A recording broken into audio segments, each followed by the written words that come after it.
History often teaches us to fear chaos, fire, slaughter, screaming cities, collapsing empires. But the most dangerous moments in human history are not born from chaos at all. They are born from order, from systems, from laws written so cleanly, so logically that cruelty no longer looks like cruelty, it looks like necessity. This is not a story about savagery without rules. This is a story about rules themselves, about how suffering can be organized, justified, and perfected. And it begins with a man who understood power not as rage, but as design. You are a Mongol general. You have seen things no human should ever see. Cities erased in days. Towers of skulls rising where markets once stood. The sound of thousands dying at once, until screams blur into silence. Violence no longer moves you. You've learned how not to feel. And then, in the year 1220, standing amid the smoking ruins of one of the greatest cities on earth, something breaks through that numbness. You watch your Khan, the man you would follow into the underworld without hesitation, issue an order. Not shouted, not emotional, calm, precise, calculated. For the first time in your battle-hardened life, you feel it. Not shock at the bloodshed, you're long past that, but horror at the system behind it. Because what Genghis Khan did to his captives was not random cruelty. It was something far more unsettling. It was lawful. It was structured. It was justified by the same legal code that promised fairness and equality to his own people. This is the story of how a boy who once wore a slave's yoke grew into the ruler who built the largest empire in human history, on a foundation of organized human exploitation. And here is the truly disturbing part. The system he created was so efficient, so rational, so internally consistent that even modern scholars struggle to reconcile the visionary lawmaker with the architect of mass dehumanization. Stay with me, because by the end of this video, you'll understand why Genghis Khan's approach to slavery was far more dangerous than simple barbarism, and why that distinction still matters when we talk about power today. Let me take you back to the 1170s, to the frozen steppes of Mongolia. A teenage boy named Temujin sits in darkness. His neck and hands are locked inside a wooden kangu, a restraint normally used on animals. The wood bites into his skin. He cannot lie down. He cannot eat without help. He cannot even raise a hand to wipe his face. Each night, he is dragged from tent to tent, handed from one guard to another. He is no longer a person. He is a display, a living symbol of defeat, proof that his clan has been broken. Most prisoners would dream only of escape or revenge, but Temujin does something else. He studies. He watches how the guards drink, how their discipline dissolves, how festivals turn order into carelessness. He memorizes patterns, weaknesses, human habits. And when the night comes, when celebration replaces vigilance, he acts. But he doesn't escape alone. He persuades one of his captors, a young man who once showed him a fragment of mercy, to help him. Even in chains, Temujin was already mastering the skill that would define his empire, understanding what drives people and using that knowledge without hesitation. Yet this was not his first lesson in powerlessness. Years earlier, when Temujin was only 9, his father was murdered, poisoned at a feast by rival clans. Hospitality, the most sacred tradition of the steppe, violated in the most absolute way. Everything collapsed overnight. His father's followers gathered. These were men who had sworn loyalty, shared battles, shared meals. And one by one, they looked at Temujin's mother, Holun, and her 5 children and made a calculation. 6 extra mouths were a risk, a burden, so they rode away. Imagine being 9 years old and watching the only world you've ever known disappear across the horizon. Watching loyalty dissolve the moment survival is threatened. Watching your family abandoned to winter and hunger.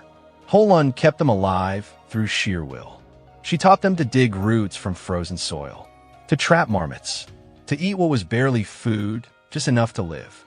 A clan leader's widow reduced to scavenging like an animal. And in those years, Temujin learned a lesson more powerful than any weapon. That oaths, traditions, and blood ties mean nothing when fear enters the equation. Only power matters. Power so absolute that betrayal becomes unthinkable because the cost is unbearable. These experiences, the abandonment, the chains, the escape, shaped something new in his mind. Temujin did not simply want revenge. He did not merely want dominance. He wanted to rebuild society itself. Traditional Mongol life was built on clan and blood. Loyalty was inherited. Status was ancestral. Temujin knew how fragile that system was. He had lived its failure, so he imagined something radical. A society where loyalty was enforced by law, not kinship. Where advancement came from merit and obedience, not lineage. Where betrayal was not dishonorable. It was impossible because punishment was immediate and absolute. But every system needs a boundary. If you rebuild society from the ground up, you must decide who belongs inside the law and who exists outside it. And Temujin, the boy once treated as less than human, the boy who wore the slave's yoke, was about to draw that line with ruthless clarity. In blood, the year is 1206. After decades of relentless war, Temujin has achieved what no one before him ever managed. Every major tribe of the Mongolian steppe has been conquered, absorbed, or erased. The endless cycle of raids, vendettas, and blood feuds that defined steppe life for generations has finally been broken. For the first time in centuries, the fighting stops. A great assembly is called a cruelty. Representatives from every tribe gather along the banks of the Onan River. White banners rise into the wind, including one bearing 9 horse tails, the ancient symbol of supreme authority. And there, before the assembled steppe, Temujin is proclaimed Genghis Khan, oceanic ruler, or perhaps ruler of all, depending on how one translates the title. But Genghis does not celebrate with conquest. Not yet. Instead, he does something far more radical. He announces a new legal code for this new nation. It is called the Yasa. When historians first encounter the Yasa, many are genuinely impressed. By the standards of the 13th century, some of its laws appear shockingly progressive. First, the kidnapping of women is outlawed. In a society where bride abduction was common and often celebrated, this was revolutionary. Women gained limited property rights. Adultery was punishable by death, applied equally to both parties. Second, all children are declared legitimate, even those born to enslaved women or concubines. In a world obsessed with bloodlines, this was radical. It meant that a boy born in bondage could, in theory, rise to command armies. Third, religious tolerance is mandated. Christians, Muslims, Buddhists, and shamans are all free to worship. Genghis himself consults religious figures from multiple faiths. In an age of holy wars, this looks remarkably enlightened. Fourth, a strict meritocracy is established. Military promotion is no longer inherited. Talent matters more than lineage. A shepherd can become a general if he proves himself. And perhaps most striking of all, no Mongol may be enslaved. If a Mongol is captured, any other Mongol who encounters them is legally required to free them or face severe punishment. Read these laws in isolation, and it is tempting to believe a comforting story. That the boy who once wore the slave's yoke had built a just society shaped by empathy and hard-earned wisdom. That interpretation could not be more wrong, because buried within the Yasa are quieter clauses, less celebrated ones, that reveal the true structure of this new world. The same law that forbids the enslavement of Mongols explicitly permits the enslavement of non-Mongols. The same law that demands aid for enslaved Mongols prescribes death for anyone who helps a non-Mongol slave escape. Religious freedom? Absolutely, so long as taxes are paid and tribute delivered. And tribute, in this system, can include human beings. Do you see what Genghis Khan has done? He has not abolished slavery. He has refined it.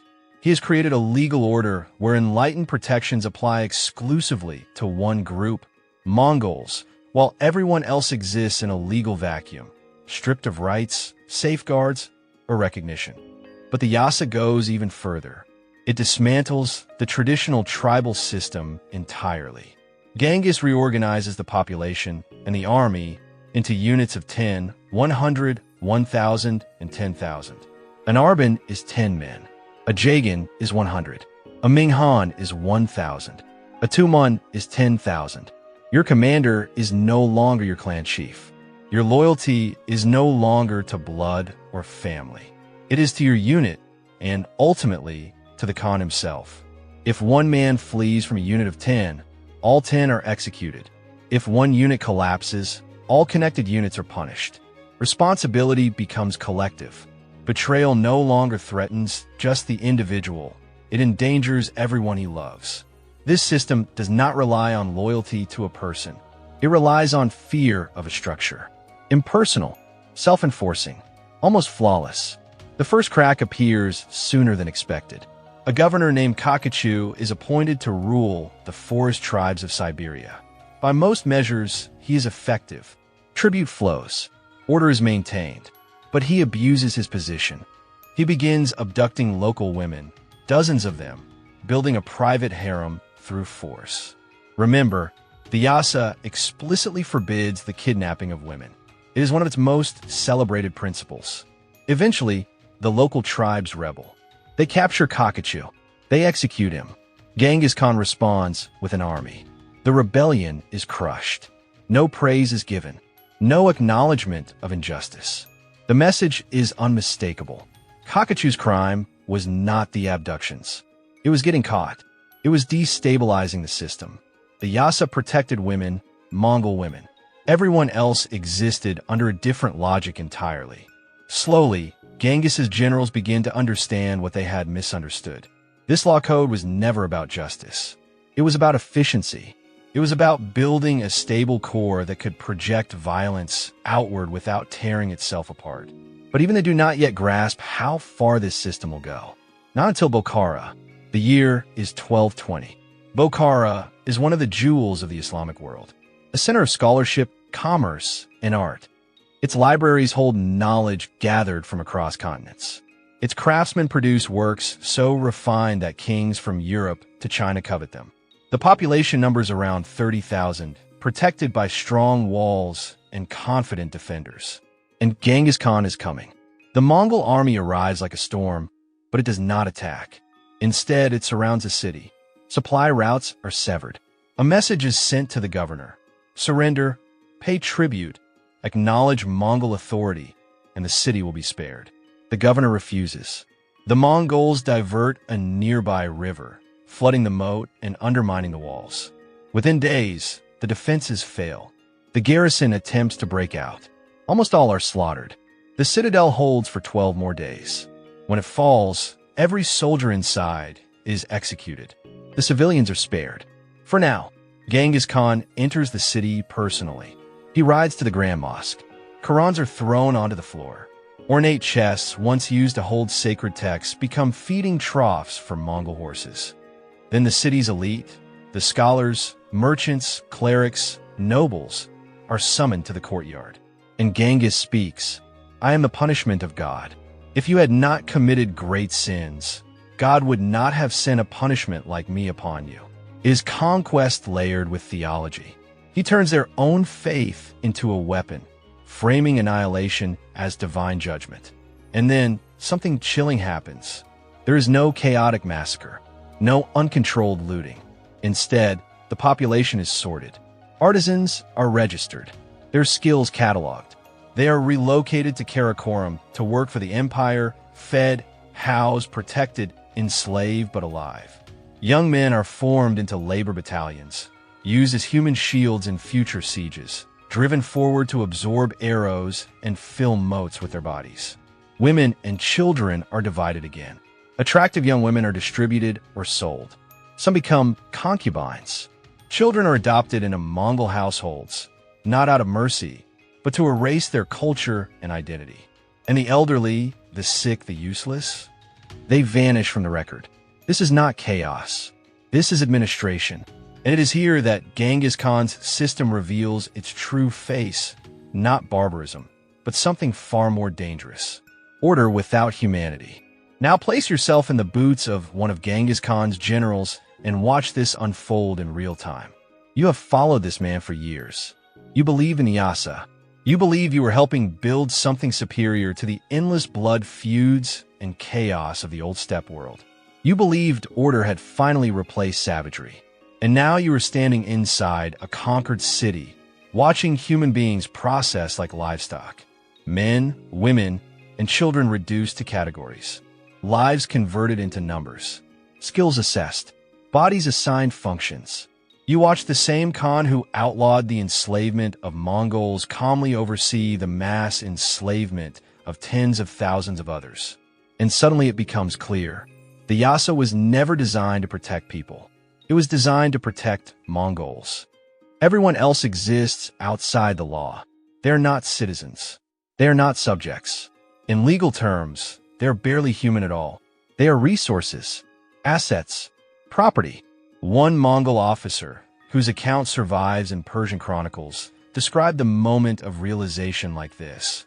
We had destroyed cities before. We had killed without mercy. But this was different. This felt organized, as if we were farmers harvesting a field, not warriors defeating an enemy. And that, he realized, was exactly the point. Some generals embraced this reality without hesitation. They became administrators of human exploitation on an unprecedented scale. They accumulated wealth beyond anything the steppe had ever known. Others struggled, not because they feared violence, but because something essential about warfare had been violated. Traditional steppe combat had limits. You fought. You won. You took spoils. Sometimes you took captives. There was a beginning and an end. This was something else entirely. This was conquest turned into a repeatable industrial process. The bureaucratization of human suffering. And the most disturbing part, it worked. After Bukhara came Samarkand, then Nishapur, then Baghdad. Each fallen city fed the machine. Historians estimate that between 1 and 2 million people were forcibly relocated across the Mongol Empire, separate from those killed outright or enslaved locally. Think about that for a moment. Moving 1 million people across Asia in the 13th century required staggering organization. Record-keeping, logistics, food supplies, guards, routes. The Mongols built an entire administrative apparatus devoted solely to managing conquered populations. They created registries that tracked skilled individuals across continents. A blacksmith from Bukhara might end up in Karakoram working beside a Chinese engineer and a Rus goldsmith. In a grimly ironic sense, it became one of the first truly global labor systems. But the system grew even more insidious. It created a hierarchy within the enslaved population. At the top were skilled artisans, valuable, protected, fed as long as they produced. Below them were domestic servants and concubines, living in relative comfort but entirely dependent on their owners' moods. Below them were agricultural laborers and general workers, exhausted, replaceable, but alive. At the bottom were the Hazar, human shields. Once assigned to this role, a person's life expectancy could be counted in months. This hierarchy discouraged rebellion. Artisans feared being downgraded. Laborers feared becoming Hazar. People informed on each other. They competed. The system made the enslaved police themselves. The economic results were enormous. Mongol nobles who had once lived modestly by steppe standards became obscenely rich.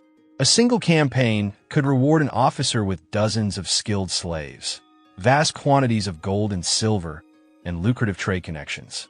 Some generals effectively became large-scale human traffickers, selling captives across the empire and beyond. Karakoram transformed from a nomadic camp into a cosmopolitan capital. Its palace featured Chinese roofs, Persian gardens, and European metalwork, built by enslaved artisans from conquered civilizations. It was a monument to organized exploitation. And perhaps the system's greatest strength was how it weaponized fear. Stories traveled faster than armies. Merchants, refugees, and survivors carried tales of entire cities being sorted, processed, categorized. Of cold efficiency, of no randomness, no mercy. So when Mongol forces appeared outside a city, resistance often collapsed before the first arrow was fired. The defenders already knew the outcome. They had heard about the categories, the sorting, the fate awaiting those who resisted. Many cities opened their gates. They accepted vassalage. They paid tribute. They surrendered a portion of their population for Mongol service. In this way, organized slavery became a tool of bloodless conquest. The threat alone was enough. After Genghis Khan's death in 1227, the system did not disappear. It spread. Hulagu Khan used it during the sack of Baghdad in 1258. Kublai Khan institutionalized versions of it in China. The Golden Horde embedded it into tribute systems imposed on Russian principalities. Elements of this structure persisted in Central Asia until the 19th century. 600 years. That is the longevity of a system built on organized human trafficking. This is what makes Genghis Khan so difficult to judge. By the standards of his own people, he was a progressive ruler. He promoted by merit. He protected Mongol women. He enforced religious tolerance. He brought stability to the steppe. Crime fell. Trade expanded. Life expectancy rose. For the average Mongol, his reign was a golden age. But that golden age rested on the systematic dehumanization of everyone outside the circle. It is tempting to dismiss him as a monster. But monsters are chaotic. Genghis Khan was rational. He built laws. He designed systems. He planned for generations. And that is far more frightening than random cruelty. Now, drawing direct parallels to the modern world is dangerous. History never repeats cleanly, but the underlying logic should feel uncomfortably familiar. Progressive laws for us, exploitation for them. Empires of the 18th and 19th centuries operated on the same principle. Britain upheld rule of law at home while extracting wealth through coercion abroad. France preached liberty while ruling colonies through brutality. The American founders declared equality while sustaining chattel slavery. The Nazis built welfare systems for Aryans while industrializing genocide. The pattern repeats. Draw a circle. Protect those inside it. Reduce everyone else to a resource. Genghis Khan did not invent this logic, but he perfected it with terrifying efficiency. So how do we judge him? In Mongolia today, he is celebrated as a founding father. In Iran, Central Asia, and Eastern Europe, he is remembered as a destroyer. Estimates place the death toll of the Mongol conquest between 30 and 40 million people, roughly 10% of the world's population at the time. Both perspectives are true, and that brings us back to where we began, watching Mongol generals witness the sorting of Bukhara and realize what they had become part of. Some accepted it. Some profited from it. A few recorded doubts that survive to this day. But none stopped it. They couldn't. The system was too large, too efficient, too deeply embedded. And perhaps that is the most disturbing lesson of all. That people can recognize they are participating in something monstrous and continue anyway, because the system makes resistance feel impossible. So here's the question I leave you with. How many systems exist today where people know something is fundamentally wrong, yet participate because opting out feels unthinkable? How often do we justify inhumanity in the name of efficiency? The story of Genghis Khan's slavery system is not just about one man or one empire. It is about how easily organized cruelty becomes acceptable when it is dressed in the language of law, order, and civilization. The boy who once wore the slave's yoke did not build his empire through chaos, but through order. And that should unsettle us far more than any tale of simple savagery.